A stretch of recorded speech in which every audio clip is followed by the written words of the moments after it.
ഞാൻ ഇറക്കിയ പുതിയ മോഡലായിരുന്നു. അതില് കസ്റ്റമർ കുറെ എൻക്വയറി പറഞ്ഞ സാധനം ഉണ്ടാവും. അതിൽ വെറൈറ്റി ആയിട്ടുള്ള 2-3 പീസ് വന്നിട്ടുണ്ട്. നമുക്ക് ആ മോഡൽസിലൊക്കെ നല്ല വ്യത്യാസമുണ്ട്. നമ്മള് കഴിഞ്ഞതിലുള്ള മോഡലിലുള്ള ചെറിയ വർക്കിനും ചെറിയ വ്യത്യാസമായിട്ട് നല്ല കളറാ വന്നത് എല്ലോ. ഇനി സ്ലീവില് ചെറുതായിട്ടൊരു വർക്കിന് വ്യത്യാസമുണ്ട്. ബാക്കിയുള്ള കളേഴ്സ് ഒന്ന് നോക്കാച്ചോ. നേവി ബ്ലൂ വരുന്നുണ്ട്. സ്ലീവ് ഒക്കെ നല്ല ഒത്തിരി സ്ലീവ് വരുന്നത് നേവി ബ്ലൂ. പിന്നെ വരുന്നത് അതൊന്നും ഇതുവരെ കാണാത്തൊരു കളേഴ്സാണ്. നല്ലൊരു കളറായിരുന്നു.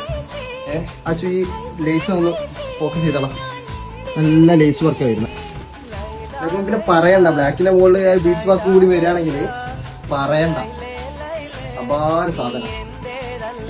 അപ്പൊ നമ്മളെ ഷോപ്പിൽ ഇപ്പൊ സ്റ്റോക്ക് എത്തിയിട്ടുണ്ട്. ലിമിറ്റഡ് സ്റ്റോക്കേ ഉള്ളൂ. വേഗം വന്നിട്ട് സാധനം എടുക്കാം. ഓക്കെ.